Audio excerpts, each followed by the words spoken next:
city attorney? I think we can start without him,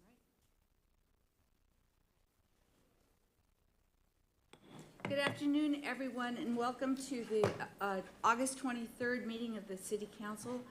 It is 5:03 p.m. and I'd like to call this meeting to order.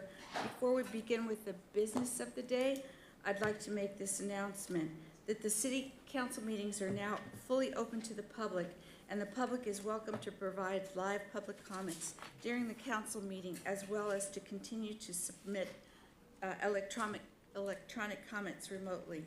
Masks or face coverings are once again required in City Council chambers and throughout City Hall, regardless of vaccination status. If you are in person today and don't have a mask, any member of our staff can get you one. If you'd like to make a live public comment, please register with the city clerk's staff in the main City Hall lobby, if you have not already done so. To provide comments remotely using e-comment, please visit www.ChulaVistaCA.gov/council meetings, and e-comments can be submitted until public comment concludes for each item.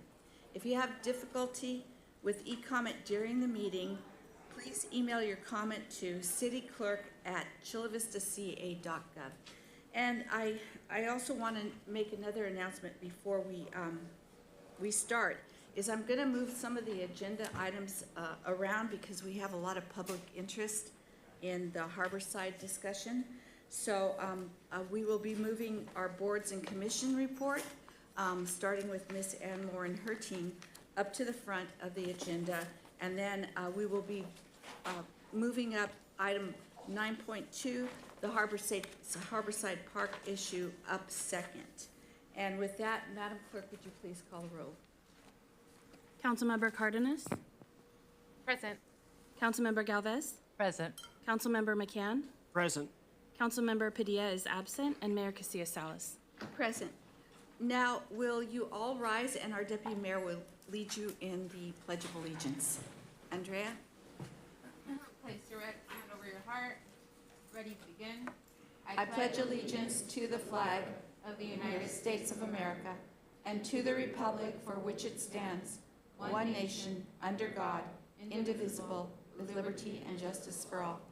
Thank you, and you may be seated. So now I'd like to hear the Bayfront update by San Diego Port Commissioner Ann Moore. And do you have anyone else with you that you'd like to invite up to the dais? I do, as soon as I conclude my brief comments. And also I wanted to present the golden shovels that we've all worked so hard for like 20 years for. Okay. So first of all, I wanted to say that, as you all know, we are also excited when the Gaylord Pacific financing closed on May 26th. And Rita did go right to work as well, and we could see that in our ground-breaking event on July 27th, as we saw all the heavy equipment and everything out there already moving dirt and doing the work that needed to be done. So yesterday, Rita moved on to phase 2 of the road closures. G Street and K Avenue are now closed. To access Bay Side Park, you will have to drive down H Street to Sandpiper Way. Also, the demolition of the old RV resort buildings and grading for the hotel and convention center pads are complete. Construction of deep sewers and piles for hotel foundation have begun. So that means our team reports that Rita is actually on track for 2025 grand opening. So all is good on that front. And then also I wanted to present shovels to memorialize the great event that we had, which was the groundbreaking. And I know it's a little token, but the thing is that we've all worked forever and very hard in order for us to be able to get to this point. So I think having something to signify that is important. So with that, I'd like to perhaps, invite the council members, if you guys like, to maybe do a photo op with the shovels, if that's something that you guys have time for. Sure. Do you want us to go down there? Yeah, Okay. whatever Alright. works for you guys.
Scoot back a little and squish in. Oops.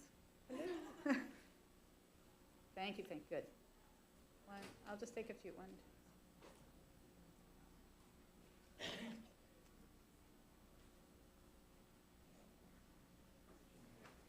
Oh, yes, Commissioner Moore, sorry. All right, please. All right. All right.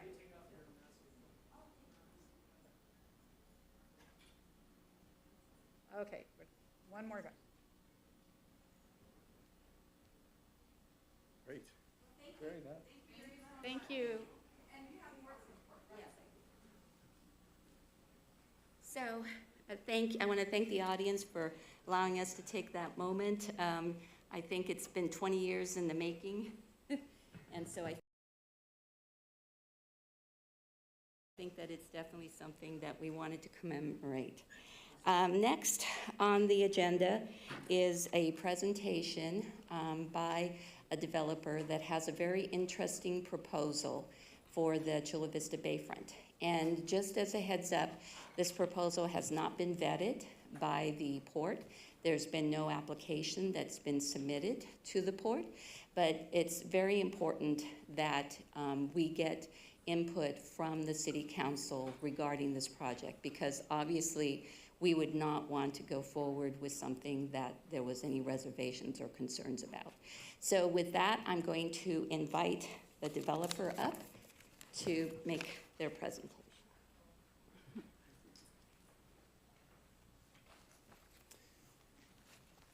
Mayor, Council, my name is Greg Miller.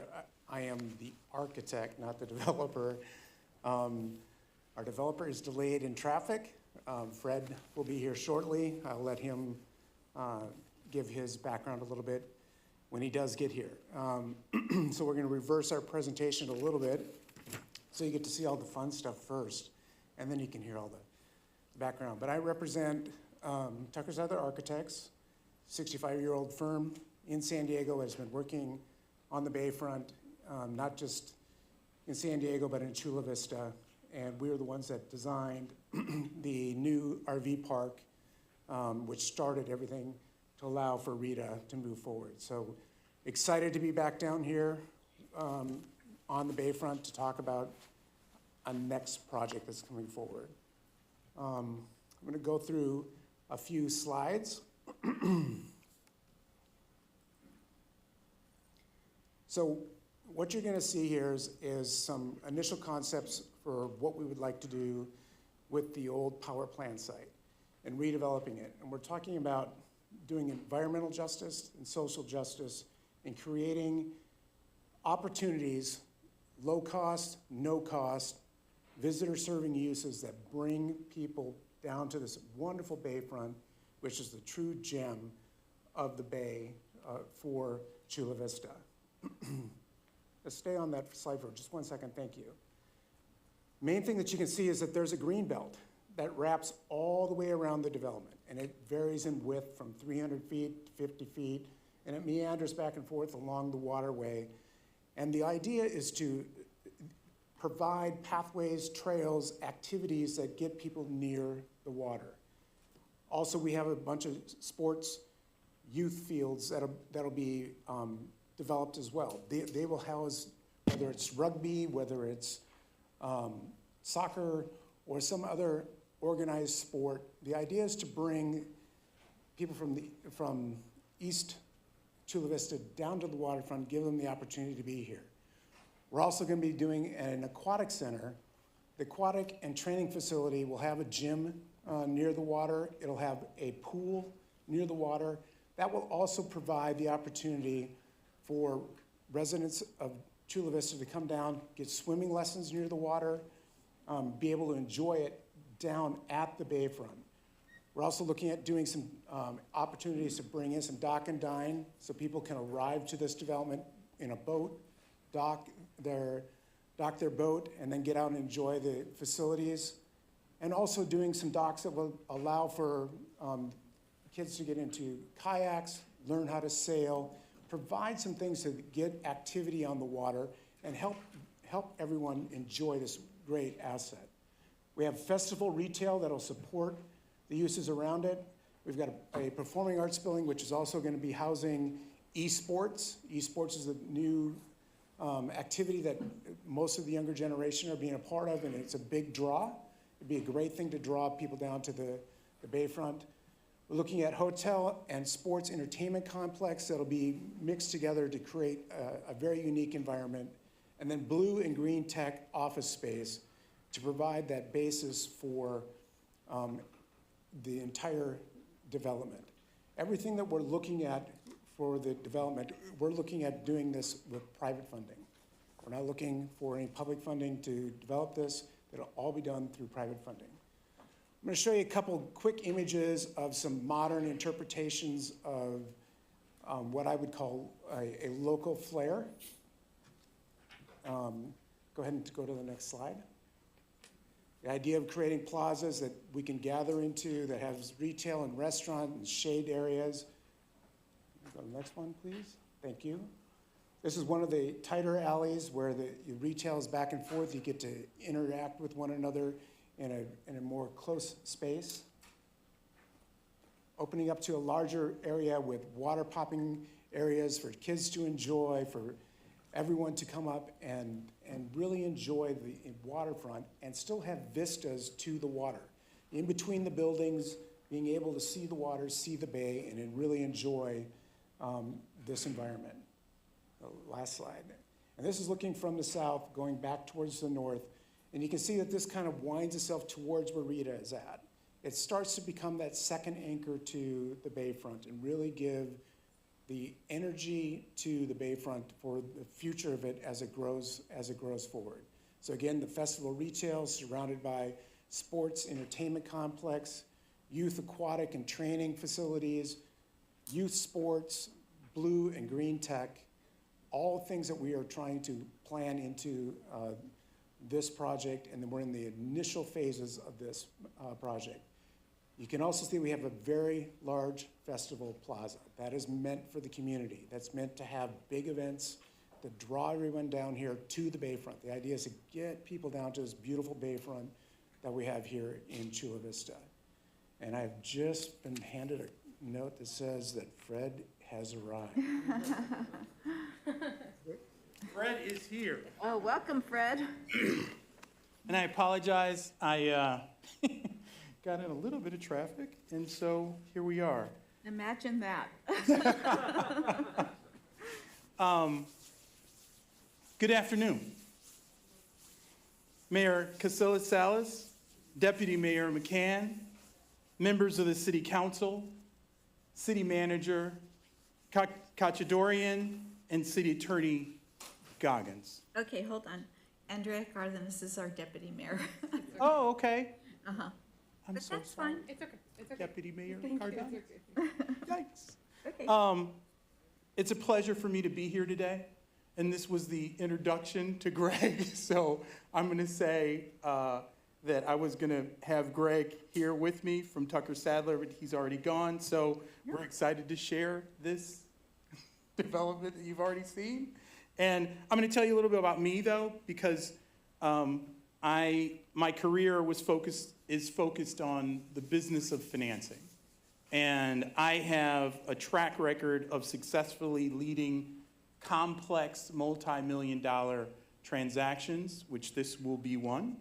My specialty is corporate acquisitions, and I've done acquisitions in about 20 different states and one in Mexico.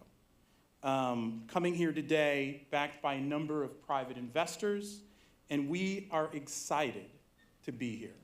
We're excited to participate in Chula Vista's Bayfront development, and Greg showed you the drawings, and we're excited to be here. I see your golden shovels, and I know that you guys have just completed your Gaylord Pacific Resort Hotel Convention Center, and we'd like to participate in the development in this area. So, Okay, so just a little bit of feedback. yes. Greg's already gone? Oh, there he is. Nope. So I want the public to know what a spectacular firm Tucker Sadler is. They've been in existence in the whole county of San Diego for many, many years. But Greg is the architect that created the shell of the Rady Shell, so I don't know if you've had the opportunity to go see that stunning venue. So he did that. He also did the Southwestern College Performing Arts Center, and stunning design. And one of the things I always tell Greg when I run into him is the most striking feature of that Cultural Arts Center is when you're traveling eastbound on East H Street, and you're traveling and it's just, the sun is just starting to set, is the creation of that copper Aztec sun on the side of the building, and it's copper, so the sun naturally illuminates it, and it's the most stunning thing ever.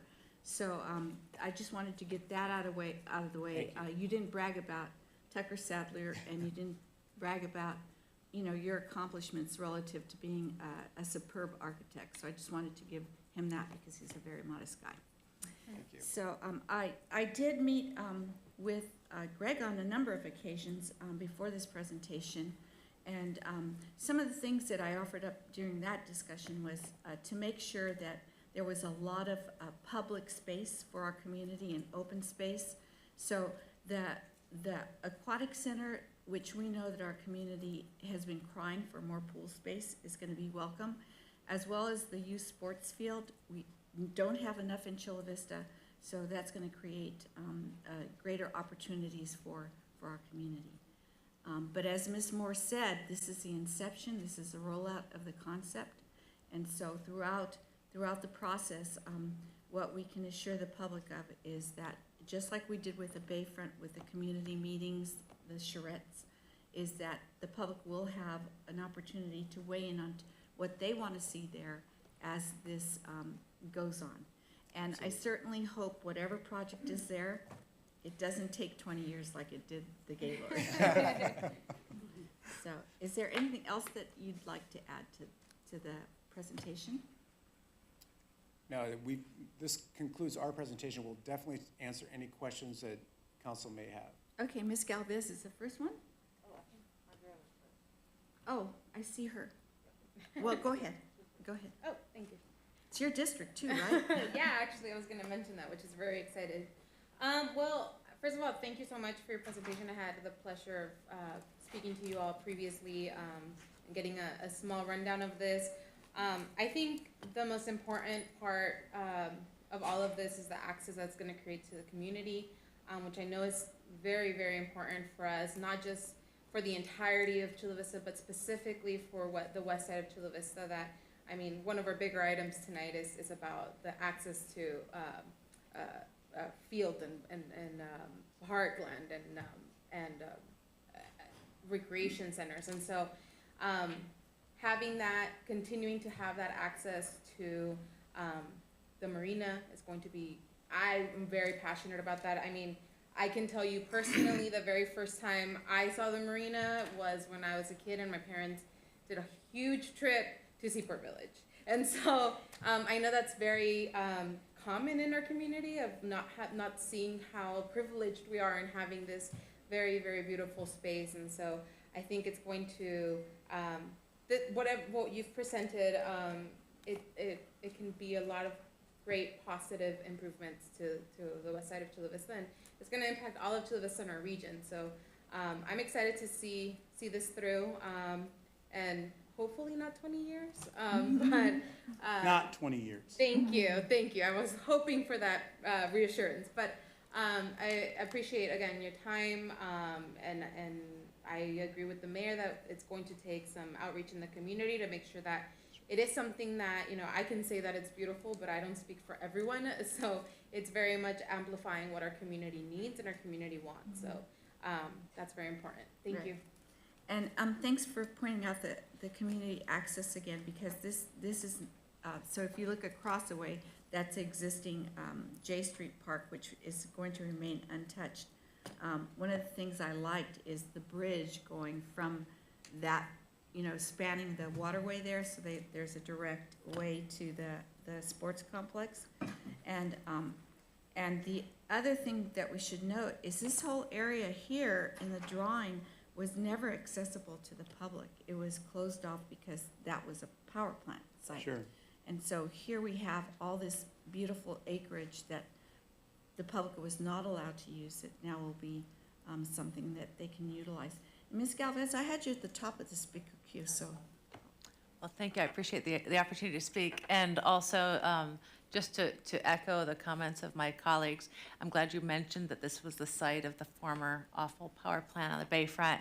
And I can't tell you how thrilled I am that the same look and feel that you've designed with the Rady Shell, with the RV park, with a lot of the seamless transitions along the Bayfront will kind of be echoed. It's tough for the public to see in this depiction because it's, yellow, blue, and red.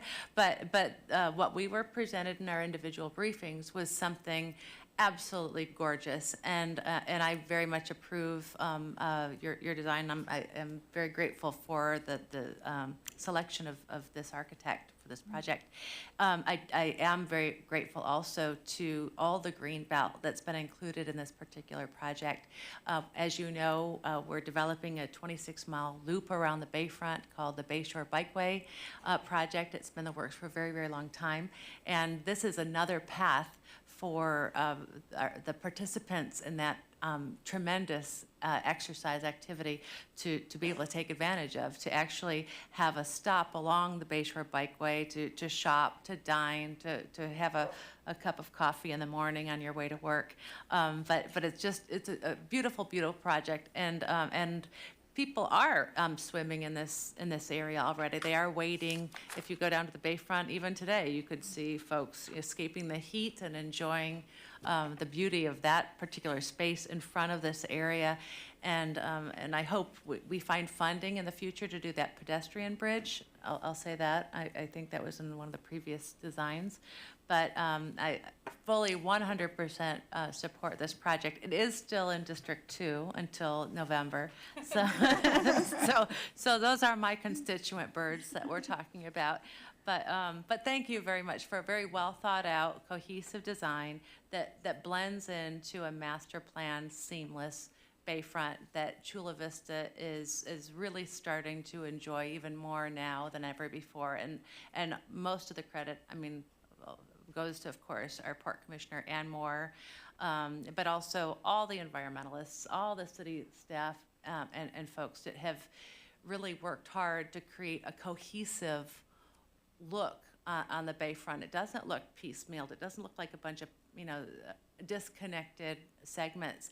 There's a flow to this, and it's beautiful, and it's inviting, and I can't wait. So this opens next year, right? Or no? Yeah. But I love that no public monies are used. My major concern, and I'll just share this since we're talking about input here, is of course grade separation.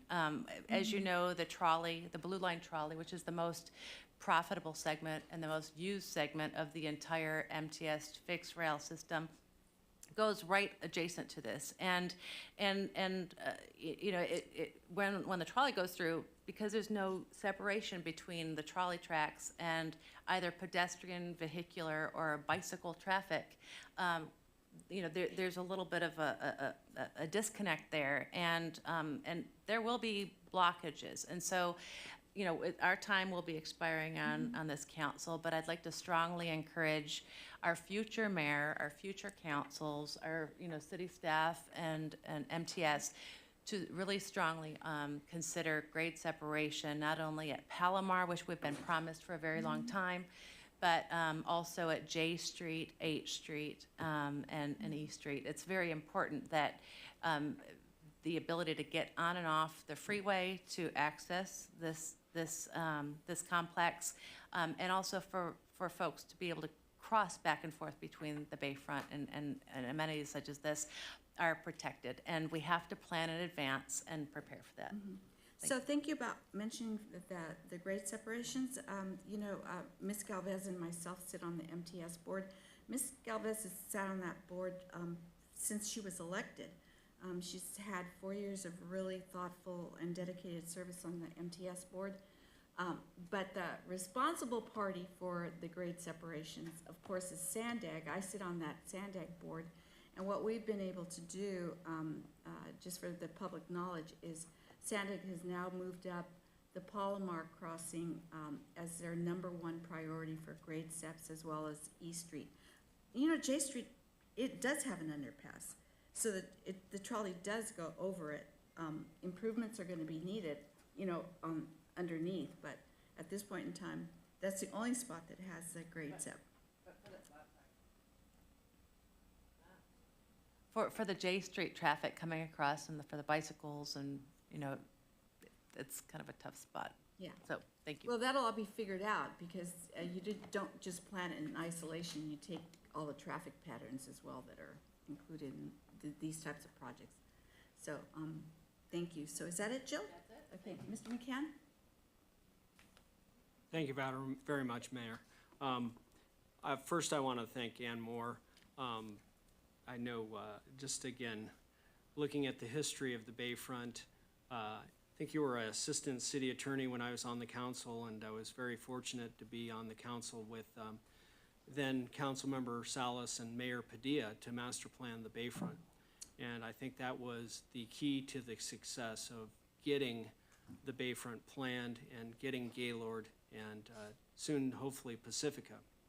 I want to thank Greg and Fred. And Fred, again, I know have talked several years ago, and I sincerely appreciate you sticking it out. I know that we all understood that the Gaylord project was the #1, and we wanted to make sure that that got approved and that got underway before you brought this plan forward. But this is just the icing on the Gaylord and Pacifica Bayfront project. We went from an old power plant, and I remember driving by it when my mom worked at Rohr Industries. She worked at Rohr Industries for over 30 years. And I, again, just loved that you're bringing forward opportunities for us to take something that used to be industrial, it used to be something that was not considered environmentally friendly or nice in the area, to creating a jewel or a gem. The idea that it's going to be pedestrian friendly, that it's going to be able to make sure that we have youth sports and youth aquatics. I think you could double the youth aquatics pools in the city and you still wouldn't have enough.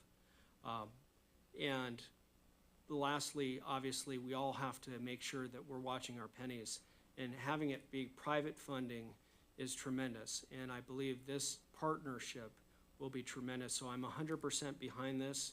And again, I want to thank you. I want to thank Greg. You guys have been here for the long run, and now it's time to be able to get this done. And I'm fully supportive. Thank you. Thank you. Thank you very much, and thank you for coming in. Okay, Thank with you. that, we'll Thank go- you. Thank you, go Mayor. I ahead. just wanted to conclude. Thank you for the comments. I appreciate them. What I got out of that is definitely taking a look at grade separation, public access, extremely important to the public, providing recreational needs to the public, extremely important, as well as public participation. That's #1. And actually, the history of this project has been all about public participation. And finally, that the uses really represent the needs of the community. So with that, once the developer submits an application, we'll take a look at it. I've been bored. It's been a couple of months now since I've not had anything to do. So, this would be something that is definitely interesting. And I'll be back to provide any updates as things go along. Thank you. Okay, thank you. Thank you very much. So with that, we will go to item 9.2. And let's see, this is Madam City Manager. Would you like to lead us into this discussion? Yes. So thank you, Mayor and council members. The item before you tonight regarding Harborside Park includes a recommendation to close down the park for 90 days in order to secure the area due to increased criminal conduct. This park is located right next to Harborside Elementary School. Staff will go through a very detailed presentation to provide you the facts of what is occurring at the site. I just want to assure you and the public that we will continue to work to provide assistance to our homeless residents, as our HOT team has done for many years. We will also be coordinating increased outreach efforts with South Bay Community Services and other partners as we temporarily close the park. So I do want to point out that we do have some pictures that could be very disturbing and graphic, but I really think it's important for you to see what the community is having to deal with on a daily basis. So with that, I'm going to hand it over to Tiffany or to Angelica. Angelica, thank you. Good evening, Mayor, Council, and members of the public. Before I begin, we do have a few members of the community that will be speaking with us, and they are scattered throughout the room. So in respect of their time, I'd like to call them up, if that's okay. Dr. Reyes,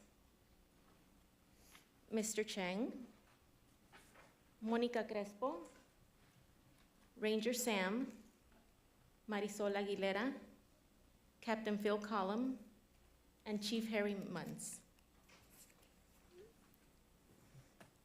Again, good evening. My name is Angelica Davis. I'm with the city's Housing Division and Homeless Coordinator. I, along with my colleagues, are here tonight to provide a presentation on the current state of Harborside and its impact that it has on our community. Because this concern has no boundaries and no easy solution, we have brought together a group of people to provide additional insight. As our city manager mentioned, we do want to advise a warning. This presentation includes graphic images, including needles, weapons, a body bag, which may be disturbing to some viewers. We anticipate that this material will be covered in the next 10 minutes. If you would like to leave the council chambers or stop watching at home, we do advise that you do that. In 2003, the city purchased the Harborside Park parcel for $2.3 million. An additional $2.1 million was invested in the park improvements. Located on the west side, Harborside was designed to provide an open green space where our residents would ideally gather for recreation, rest, and leisure. Recently, as we've all been witness to, this has not been the case. The growing concern with illicit behavior in this park has created a number of issues and conflicts. Due to the proximity to Harborside Elementary, local businesses, and San Diego County Health and Human Services Agency, many are feeling the effects. Daily, our outreach workers, park rangers, and officers are tasked with mitigating a variety of safety, health, and environmental concerns related to the activities at Harborside. Trying to maintain the park while constantly offering services has become a tremendous balance. Tonight, you will hear from a number of city staff and stakeholders as we provide you with the current state, contributing factors, as well as short and long-term solutions for your consideration. Before I continue, I'd like to recognize members of the community and team. Tonight, you will hear from our elementary school district, our community members, and our homeless outreach team, which includes our police department, code enforcement, and park rangers. Feeling the biggest impact to health and safety issues at the park are our children. From Harborside Elementary, I'd like to ask that Dr. Eduardo Reyes, Superintendent for the Chula Vista Elementary School District, give you insight on the school and district's experience. Dr. Reyes. Welcome, Dr. Reyes.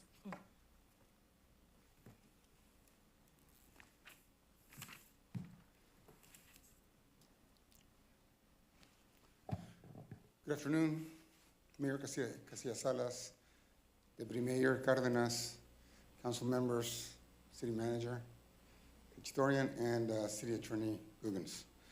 I really appreciate this time because I think it's really, really important that we really share and you need to understand what's happening at Harborside Park.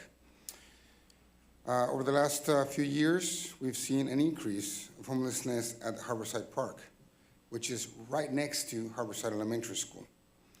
Now, it's called Harborside Park, but the reality is that it is no longer a park, and it hasn't been a park for a while.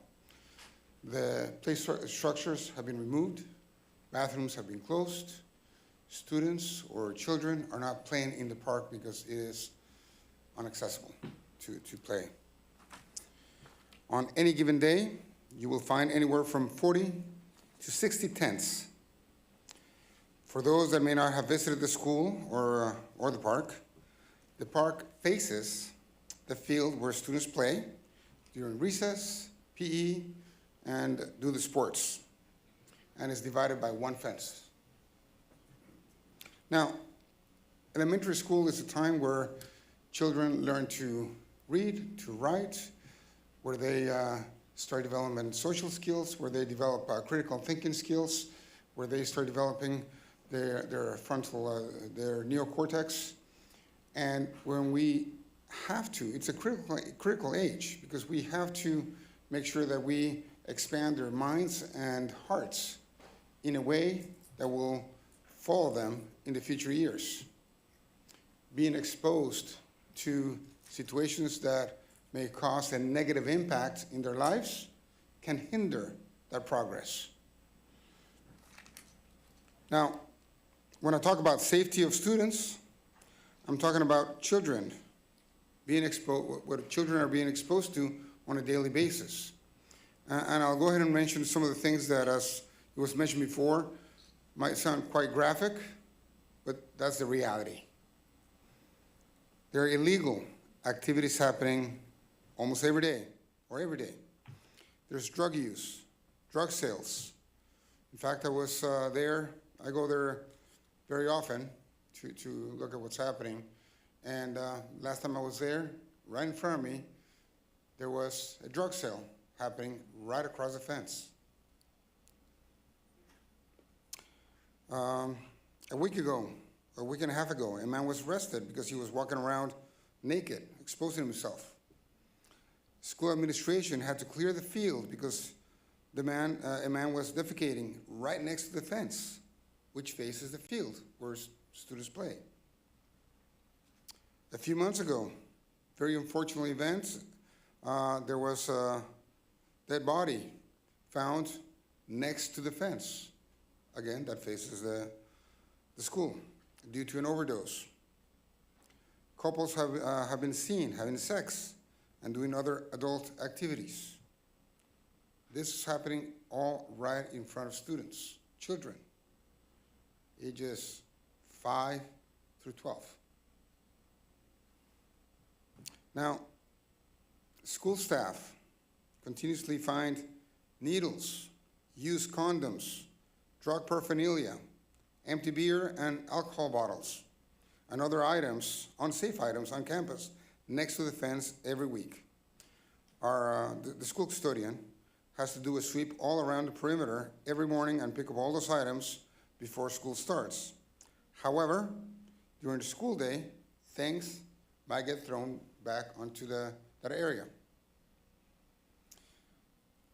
Every time children are exposed to a situation, our teachers, our amazing teachers, have to take time away from instruction to, try to mitigate the impact that this has caused children. And obviously they explain things in an age-appropriate way when the situation they're explaining is not age-appropriate. So, it really doesn't make sense. The principal needs to, again, take time to communicate with parents on issues that happen. Also, communicate constantly with our amazing school resource officers that are there constantly showing up to the school. The district has hired 2 security guards. So we're spending money on security guards that are on campus every day, Monday through Friday, from 6 a.m. to 6 p.m. And their job is basically to just monitor that perimeter to make sure that nothing gets thrown, or if it gets thrown, they report it so it can get picked up. If they see things happening right across the fence, they can call and report it to the office, and so they can call dispatch. Also, to keep students away from the fence. So basically, not allowing our students to use the entire field because of fear of something happening to them. Now, today, here, we have district leaders, we have teachers, we have staff members, parents, all together for the same reason, which is talk about school safety. You know, it's my responsibility, it's our responsibility to ensure that the physical and emotional safety of all our students is our #1 priority. And I know the city has been working with us, and I thank you for your support. I know I've had several meetings with City Manager Kachtorian. I've spoken on a weekly basis with city folks that work in different departments. I know that Mayor Casillas-Salas, Deputy Mayor Cardenas attended a committee, as well as our police force and other agencies attended a community forum that was held at Cass Park. But the reality is that we need to do more. We need to do more. And, you know, I do thank you. I thank Mayor Casillas-Salas and council members because you've been working as partners with the district. But that is why we need to take action now, to ensure that our students are safe. Our priority has to be our students, our children.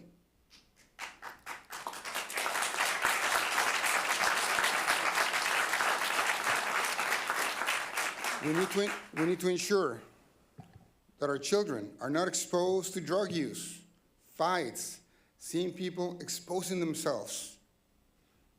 They should be worried about learning, creating friends, you know, really supporting their social emotional potential, their physical activities they can't do because they can't use the field. They need to be able to play in our field without fear of being hurt by something that is on the ground. Our principal, Dr. Lerma, who's right here, who does an amazing job, along with all the amazing teachers and staff, they need to be focusing on what they do best, which is teach, instruct, develop those minds, open those hearts, and open those minds. That's what they should be focusing on, not taking time away to ensure that the safety, physical safety of children are at stake, of something that is happening not even on campus, outside of campus. I ask that you do the right thing today. We need to do this. We need to do this. I ask that you vote and close down the park immediately so you have enough time and fence it off so it allows the city time to figure out what to do with that open space in a safe way, in a safe manner, to support our students, our parents, our staff, and our community. It's the right thing to do. Thank you. Thank you. Hold on. Thank you, Dr. Thank you so much, Dr. Reyes. Thank you so much. So I'm going to ask everyone here at City Hall, when we have council meetings, we ask that you don't clap. I know that this is really a very emotional and important topic, but here in this city, unlike maybe school meetings, we don't want any kind of either cheering, disrespect, boos, or anything like that. So please refrain from clapping. You know, if you must show agreement or displeasure, do this for agreement. You can do this for if you don't. But please, no, please don't do that. Please don't do that. We have to maintain decorum in this city hall. Otherwise, things get out of control, and we don't want that because we have too much work to do. And then before you go on, I just want to say that it breaks my heart to see what's happening in that community, because if you don't already know, I grew up in Harborside. I know that neighborhood very, very well. I've seen that park deteriorate. When we had the opportunity to buy the land, it was Councilmember Jerry McCann and I that worked to convince a developer not to build apartments. We worked with Mary Jo Bittner, Barbara Lugo, the Chula Vista Community Collaborative. That's what the community wanted, was a safe park for their children, for all the reasons that Dr. Reyes said. So just know that it breaks my heart to be there I go into that neighborhood often to talk to the residents. I drive by to check out what's going on in the park frequently. And so I understand what's going on there, and it's unconscionable that we can't get control of the issue, and we have to do something to change all of that dynamic. Okay, thank you very much, and go ahead. Mayor, esteemed council members, thank you for allowing me to speak today. My name is Jolin Chang, and I guess I represent the business interest in the community. I run a small business. We've been right across the street from Harborside on right across Oxford Street. We've been there since 1988, and we've seen that park also deteriorate significantly over that time. This has impacted the entire community surrounding it. Dr. Reyes very poignantly pointed out how it's impacting the local school. From a business standpoint, I do not believe I am exaggerating by saying that we are in a state of crisis. Just to give you our anecdotal experiences, here are a few examples of what we have personally as a company seen and experienced and dealt with.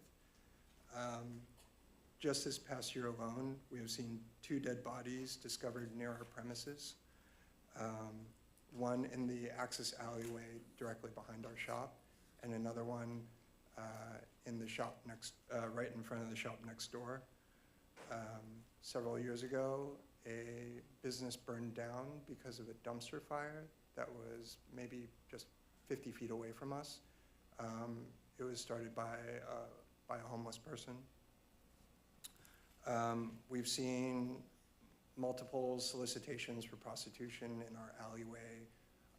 There was actually, several years ago, there was a sex act committed in front, on the front doorsteps of a store in broad daylight in the middle of the afternoon.